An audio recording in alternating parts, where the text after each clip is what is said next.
Detective Jack Morgan stepped out of the precinct into the rain-soaked streets of Seattle. The city's neon lights blurred in the puddles beneath his feet as he pulled his trench coat tighter against the cold drizzle. Years on the force had etched lines into his face, each one a testament to cases that lingered longer than they should. Tonight, he intended to go home and lose himself in the comforting burn of a good whiskey.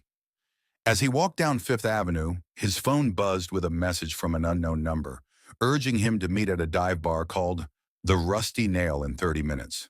Curiosity getting the better of him, he decided to go.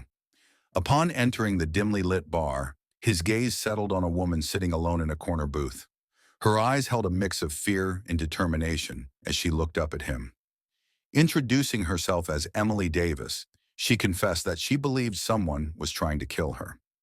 She showed him threatening messages on her phone and recounted how her car brakes had failed, nearly causing a fatal accident. Emily worked at a prestigious law firm and had been involved in a high-profile case against Genentech Labs, a pharmaceutical company exposed for unethical practices. Jack sensed there was more to her story, but agreed to help.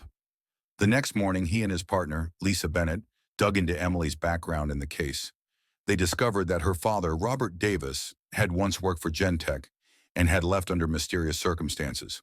When Emily's apartment was ransacked and a journal belonging to her late father came into play, the pieces began to fit together. The journal contained cryptic notes about unethical experiments and implicated high-ranking individuals at Genentech. Realizing that the company would go to great lengths to retrieve the journal and silence anyone connected to it, Jack knew Emily was in grave danger. Visiting Genentech Labs, Jack and Lisa met with Daniel Pierce, the head of corporate security. His evasive answers and reluctance to cooperate only heightened their suspicions. Further investigation revealed that Pierce had a history of quietly handling the company's problems, often through unsavory means. When anonymous threats traced back to Genentech servers, it became clear that Pierce was orchestrating the campaign against Emily. As the danger escalated, Jack placed Emily in a safe house. Together with Lisa, they devised a plan to lure Pierce out by using the journal as bait. They arranged a meeting in an abandoned warehouse, intending to catch him in the act. The night of the confrontation was tense. Pierce arrived with armed men, confident and unyielding. However, Jack had anticipated this and had backup units in place. When the police revealed themselves, chaos erupted. In the ensuing struggle, Pierce was apprehended, but not before revealing that the unethical practices at Genentech were part of a larger, deeply entrenched operation. With Pierce in custody, a cascade of revelations came to light. Whistleblowers stepped forward, and Genentech faced massive legal repercussions. Emily, feeling a mix of relief and lingering fear, stood outside the courthouse watching the media frenzy.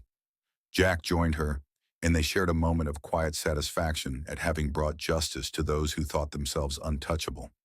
In the aftermath, Emily decided to start a foundation in her father's name to protect and support whistleblowers. She and Jack grew closer, their shared experiences forging a bond that went beyond professional camaraderie. They contemplated leaving the city, seeking a fresh start away from the shadows that had loomed over them. Embarking on a journey down the West Coast, they allowed themselves a brief respite from their troubles. The open road offered a sense of freedom neither had felt in years. However, their peace was short-lived. Jack received a call from Lisa informing him that Pierce had made a deal, exposing a network of corruption that extended far beyond Genentech. Unfinished business called him back to Seattle. Understanding his sense of duty, Emily supported his decision to return. Together, they rejoined the effort to dismantle the corrupt network. Months of relentless work led to high-profile arrests and a significant blow against organized corruption. Their combined skills proved invaluable, and they realized that their partnership was something neither wanted to relinquish. With the case finally closed, Jack contemplated his future. The bureaucracy of the police force no longer appealed to him. Inspired by their success, he and Emily decided to start a consulting agency, offering their expertise to those who needed it most. Together, they faced the future with renewed purpose, ready to tackle whatever challenges awaited them. The journey had been arduous, filled with danger and uncertainty, but it had also brought them together. The shadows of the past had tested them, but in overcoming those challenges, they found strength in each other.